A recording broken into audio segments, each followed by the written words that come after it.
Indonesia memulai perangnya di SEA Games Kuala Lumpur 2017 dengan menghadapi Raja Sepak Bola Asia Tenggara Thailand di babak penyisihan grup B. Tim Gajah Putih yang biasanya menjadi pengganggu kesuksesan Indonesia unggul lebih dulu melalui Cahyat Buran pada menit 14. Namun berkat kegigihan para punggawa muda, Indonesia berhasil menyamakan keadaan melalui sepakan penalti Septian David Maulana. Setelah bermain imbang lawan Thailand, kepercayaan diri tim Garuda Muda semakin meningkat ketika menghadapi Filipina di pertandingan kedua. Setelah mendominasi jalannya laga, skuad tim asuhan Luis Milla itu sukses menggulung Filipina dengan skor 3-0. Pertandingan ketiga giliran Timor Leste menjadi korban tim Garuda Muda. Kali ini setelah pertandingan keras menjurus kasar dari para pemain Timor Leste, Indonesia akhirnya meraih kemenangan 1-0 lewat tandukan Marinus Wanewar. Pertandingan selanjutnya Indonesia menghadapi salah satu tim unggulan Vietnam pada laga keempat. Di sini Vietnam yang sangat mendominasi pertandingan berhasil ditahan imbang 0-0 meski Indonesia sempat bermain dengan 10 pemain. Di laga hidup mati grup B menghadapi Kamboja, jalan Indonesia untuk meraih kemenangan sedikit terganggu berkat permainan ultra defensif dari tim berjuluk The Royal Commerce itu. Namun dengan kesabaran tinggi, Evan Dimas dan kawan-kawan akhirnya berhasil meraih kemenangan 2-0 berkat 2 gol yang dicetak oleh Ezer Walian dan Febri Haryadi. Kini setelah melakoni 4 laga di grup B, Indonesia menduduki posisi runner-up di bawah Thailand dan berhak menantang Malaysia di babak semifinal. Tentunya laga yang direncanakan digelar pada 26 Agustus itu diprediksi akan menjadi laga yang sengit bagi tim Garuda Muda. Namun melihat kedalaman skuad saat ini, bukan tidak mungkin Indonesia dapat melewati rintangan tim tuan rumah Malaysia untuk menggapai target yakni medali emas. Saatnya tundukan Malaysia, itulah topik dialog jurnal pagi hari ini. Tim sepak bola Indonesia dipastikan lolos ke semifinal SEA Games 2017 dengan modal 3 kemenangan dan 2 kali imbang. Atas hasil itu, skuad Garuda Muda lolos ke semifinal sebagai runner-up mendampingi tim Gajah Putih Thailand. Pada babak semifinal, Indonesia dipastikan menghadapi tuan rumah Malaysia. Dan untuk mengetahui bagaimana peluang skuad Garuda Muda pada laga semifinal nanti, kita akan membahas hal itu bersama pengamat sepak bola yang telah hadir di studio, Bung Kesit Handoyo. Dan selain itu juga kami mengajak Anda untuk berinteraksi bersama kami. Ya, dengan menghubungi saluran telepon yang sudah tertera di layar Anda. Bung Kesit, ini kalau kita bicara soal sepak bola ini selalu meriah. Tidak pernah nggak meriah, apalagi kalau Indonesia berhadapan dengan tim dari negara lain, termasuk di SEA Games yang akan kita hadapi pada hari Sabtu nanti. Kemarin, waktu pas pertandingan Indonesia Kamboja, ini ruangan newsroom itu riuh bener gitu ya, melihat pertandingan itu. Memang seru gitu. Nah, hari Sabtu nanti, bagaimana peluang kita? Iya, lawan Malaysia ini bukan musuh baru. Kita udah sering kali bertemu, baik di ajang SEA Games. Ini, maaf saya potong sedikit. Ini saya seperti melihat antara Persib sama Persija ini ya. Kalau di itu, kurang lebih kayak gitu ya. Bisa dibilang seperti itu. Atau kalau di Jawa Timur ya mungkin dulu antara Persebaya dengan Arema gitu ya. Kalau di Jakarta, di Jawa Barat ya Jakarta dengan Bandung ya. Ini musuh bebuyutan, Mas Rudi. Jadi sudah sering kita ketemu di ajang SEA Games juga udah 15 kali kita bertemu. Dan saling mengalahkan. Tapi kalau di ajang SEA Games kita masih sedikit lebih unggul lah. 7 kali kita mencatat kemenangan ya. Kemudian di ajang Piala AFF untuk tim senior juga kita sering ketemu. 2010 kalau kita ingat bagaimana tragedi. Misalnya ketika kita menang 2-1 tapi waktu di Malaysia kita kalah 3-0 yang kemudian terkenal dengan insiden laser itu kan. Untuk tim SEA Games, ini sebenarnya bukan pertemuan yang pertama. Ini bulan lalu, bulan Juli mereka sudah bertemu nih sebenarnya. Ini yang U22 ini ya? Iya, ini U22. Kita pernah ketemu di ajang kualifikasi U23 Piala AFC. Dan waktu itu kita kalah 0-3 menghadapi Malaysia. Lawan yang sama, pemainnya sama, sebagian besar sama. Waktu itu kita menderita kalah 0-3 di Bangkok, Thailand. Itu kita sudah dengan tim full team? Sudah. Kita ada Marianus, ada Haryanto, ada Gavin ya. Di sana juga, di Malaysia juga sama. Sama. Jadi sebagian besar pemain-pemain yang ada di SEA Games ini adalah pemain-pemain yang sudah bertemu dengan kita pada saat di ajang kualifikasi. Artinya kita nggak bisa menganggap remeh dong ya? Seharusnya tidak. Seharusnya tidak. Apalagi Malaysia main di kandang sendiri. Kita tahu Malaysia kalau sudah main di kandang sendiri, faktor non teknisnya ini yang sangat luar biasa. Ini non teknis artinya ya bisa jadi provokasi segala macam. Banyak. Dan itu akan sangat menekan. Akan sangat menekan. Mulai dari wasit lah katakanlah, bisa. Kemudian dari supporter ya. Kemudian banyak hal lah, misalnya di luar sebelum pertandingan bisa saja kejadian-kejadian kayak seperti yang dialami oleh tim-tim kontingen Indonesia di ajang SEA Games yang mobilnya mogok lah untuk venues misalnya seperti itu. Jadi hal-hal non teknis, teror dalam tanda kutip itu biasa terjadi dalam situasi-situasi seperti ini. Oke, nah ini dengan kita pernah punya pengalaman pertemuan sekali, kalah 0-3, itu kan sebetulnya menjadi bahan pelajaran yang luar biasa, berharga gitu ya. Sangat. Nah, apa yang harus dilakukan untuk pada pertemuan di hari Sabtu ini menjadi sesuatu yang tidak terulang lagi? Yang harus diperbaiki menurut saya ya, bagi tim Indonesia itu adalah masalah mental. Mental. Kalau dari skill? Kepercayaan diri. Skill saya pikir hampir semua tim-tim di Asia Tenggara itu sama. Oke. Ya, Thailand, Vietnam, kemudian Indonesia yang memang berada di level atas ya, kecuali Kamboja, Timor Leste itu kan memang masih harus kita akui di bawah ketiga negara tersebut. Itu sama, skill sama, kemampuan sama. Yang membedakan hanyalah mental ya. Kita belum terlihat mental juara. Kalau dibandingkan dengan Thailand ya yang sudah 13 kali menjuarai SEA Games, 13 kali meraih medali emas. Malaysia dengan Indonesia 50-50. Kita sudah 2 kali meraih medali emas di ajang SEA Games terakhir tahun 91, sebelumnya tahun 87.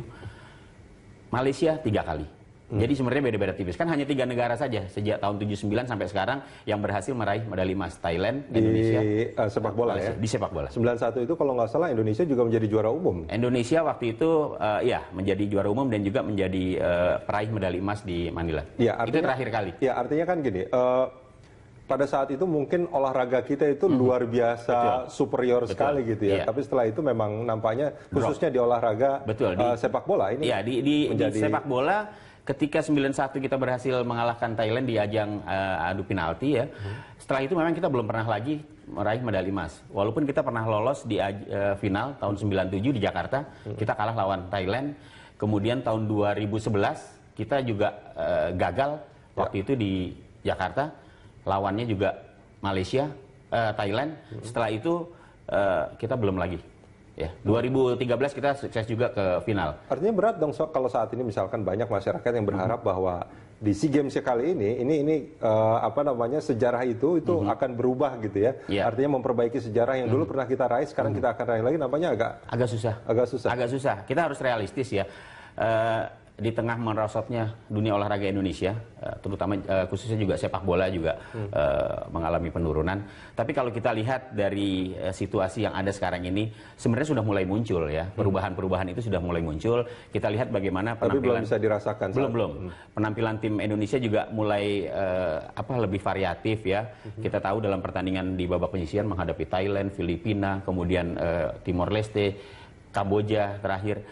Kita punya rotasi pemain yang menurut saya bagus. Secara kemampuan, pemain-pemain yang ada di timnas U22 sekarang ini itu kemampuannya merata. Siapapun yang diturunkan tidak akan menjadi masalah bagi pelatih Luis Milla. Ini juga ini kan satu bagi sebagian masyarakat kehadiran Luis Milla sebagai pelatih juga mestinya kan mendapat nilai lebih bagi tim, enggak? Iya, sejauh ini menurut saya hasil kerjanya sudah mulai terlihat ya.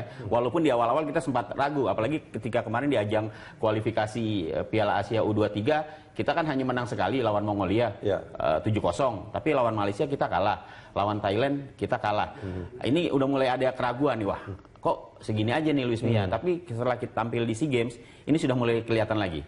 Sudah mulai terlihat, setidaknya dengan lolosnya Indonesia ke semifinal, tradisi untuk terus lolos dari persaingan grup ini bisa kita pertahankan. Artinya gini, mungkinkah karena faktor waktu yang sangat mepet untuk mempersiapkan tim ini, itu juga menjadi penyebabnya, artinya mereka belum padu kah atau bagaimana?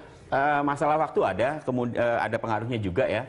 Kemudian hadirnya Luis Milla sebagai pelatih yang memang baru sekali di Indonesia ya, ini juga merupakan salah satu handicap juga untuk dia melakukan adaptasi. Tapi kan perlahan tapi pasti sudah mulai terlihat ya, dia sudah mulai bisa beradaptasi, kemudian tim juga sudah mulai terbentuk pola permainannya, dia tidak pernah khawatir untuk menurunkan si A, si B, si C sebagai starter ya. Artinya secara kemampuan Luis Milla sudah mulai mampu untuk bisa menangani tim ini. Kalau secara skill tidak ada permasalahan, artinya permasalahan non teknis seperti permasalahan non teknis dan mental tadi mungkin yang harus dibenahi dalam beberapa hari ini supaya pada semifinal nanti ini akan sudah lebih berbeda mungkin ya. Iya, kita harapkan seperti itu ya. Jadi memang mental. Kita lihat bagaimana pemain-pemain kita ketika menghadapi pressure yang begitu tinggi, kemudian diganggu oleh lawan, mereka gampang sekali emosi. Bung, kita jeda sebentar. Kita akan lanjutkan di segmen berikutnya. Pemirsa jangan kemana-mana.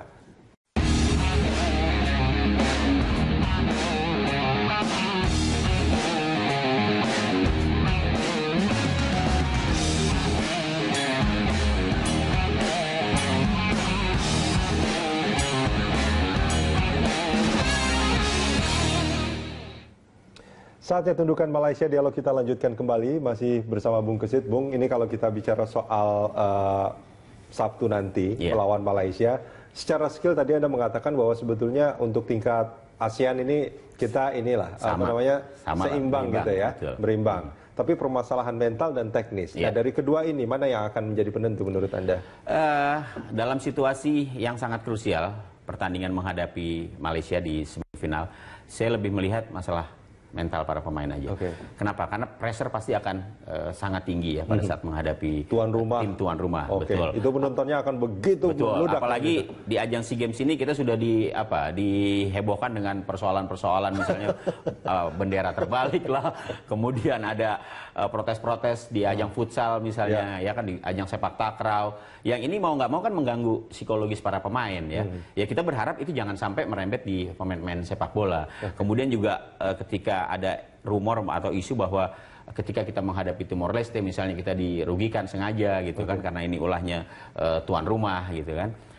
Ya itu hanya rumor lah ya. Kita tidak bisa membuktikan betul atau tidak. Tapi paling tidak antisipasi harus terus dilakukan, karena masalah-masalah non teknis ini yang justru akan bisa memberikan dampak yang sangat besar bagi kemampuan teknis di lapangan. Anda juga mengatakan bahwa emosional para pemain juga itu perlu sedikit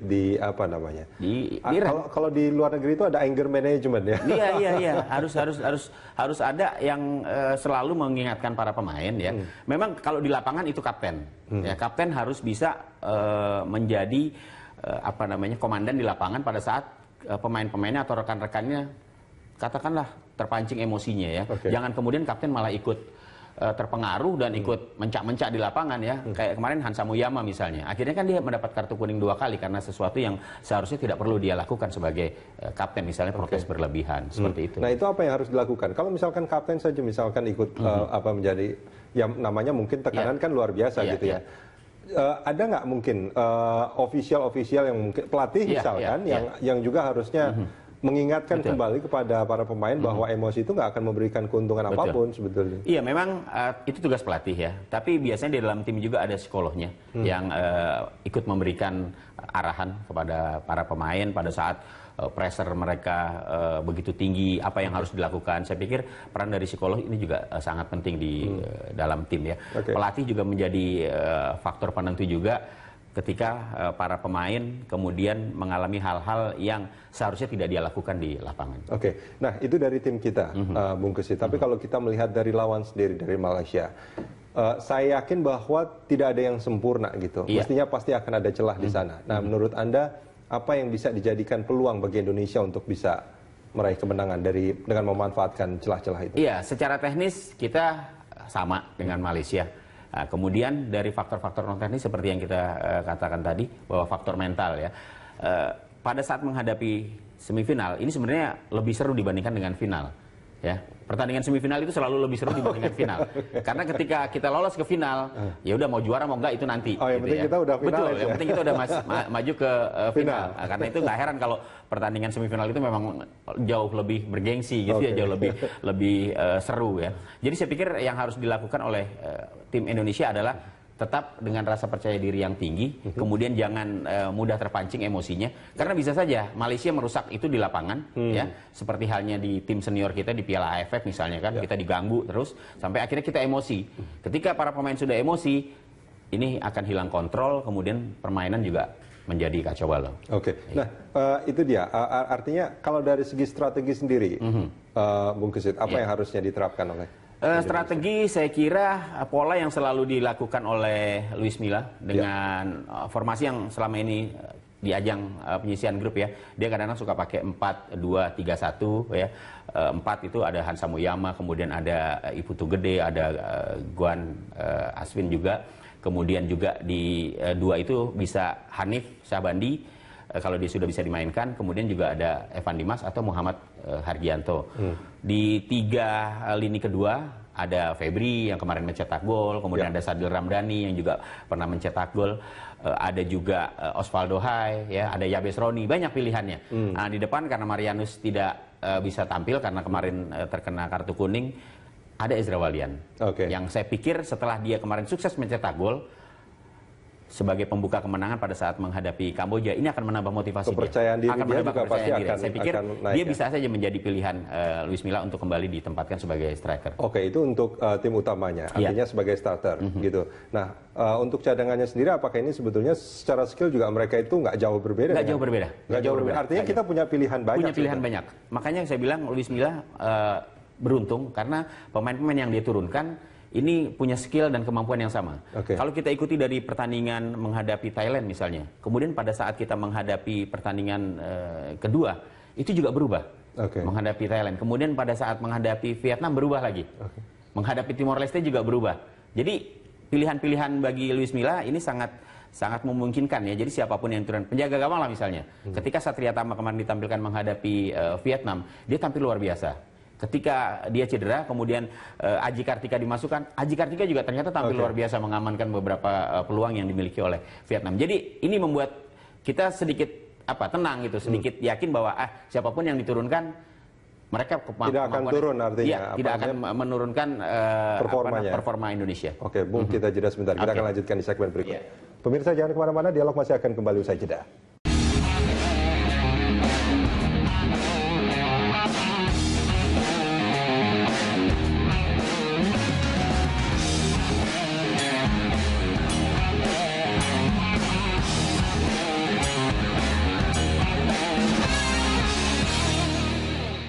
Saatnya tundukan Malaysia, dialog kita lanjutkan kembali, masih bersama Bung Kesit Handoyo. Bung, ini kalau kita bicara soal peluang, melawan Malaysia di hari Sabtu ini, berapa-berapa kira-kira?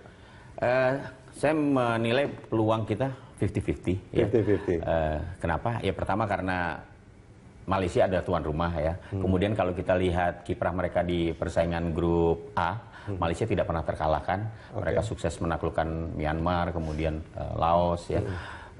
Jadi saya kira kalau kita melihat hasil yang diraih oleh tim kita, wajar kalau kemudian masyarakat punya keyakinan ya bahwa tim ini akan mampu bersaing lebih jauh lagi. Cuma kan kalau dari sisi jumlah pertandingan kita lebih banyak, karena di grup B itu ada 6 tim, sementara di grup A hanya 5 tim ya. Kita punya 5 pertandingan, sementara Malaysia hanya 4 pertandingan. Dari sisi stamina kita agak sedikit kurang menguntungkan karena pertandingannya lebih banyak. Iya.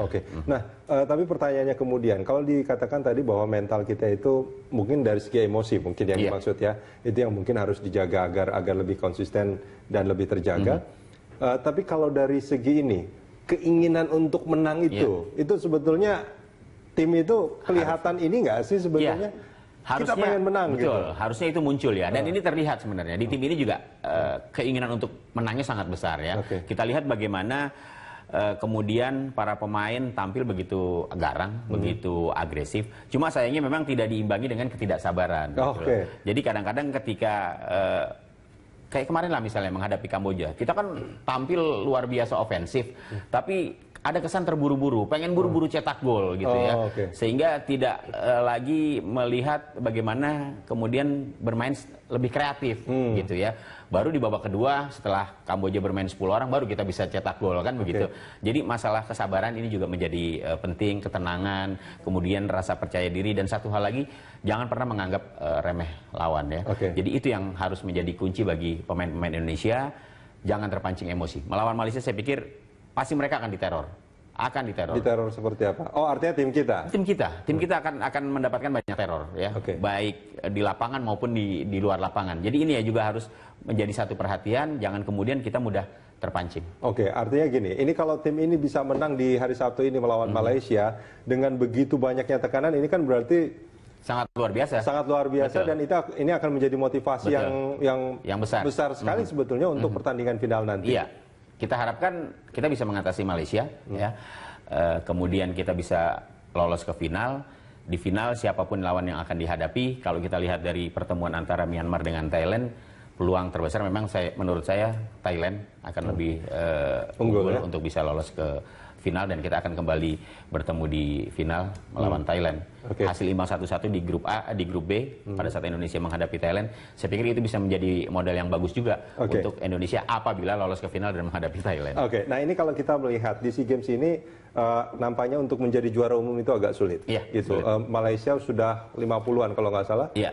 Indonesia baru belasan. Indonesia masih ya sekitar itu. Jadi saya pikir sebelumnya kan kita pernah ada di posisi ketiga ya, tapi kan terus turun ya. Nah, oke kita tidak juara umum, tapi kalau kita misalkan bisa menang di sepak bola, ini kebanggaannya pasti akan lebih dari kebanggaan sebagai juara umum. Betul. Biasanya di dalam ajang-ajang multi event seperti ini, SEA Games ya, boleh saja kita tidak menjadi juara umum, tapi kita bisa meraih emas sepak bola. Itu nilainya atau harganya itu melebihi juara umum ya. Medali emas sepak bola itu sangat tinggi sekali gengsinya. Jadi biarlah kita nggak jadi juara umum kontingen Indonesia, tapi bisa ditutup dengan medali emas sepak bola. Kita dukung semuanya ya. Iya harus. Oke. Bung Kesit, terima kasih banyak sudah bersama kami di Dialog Pagi. Terima kasih.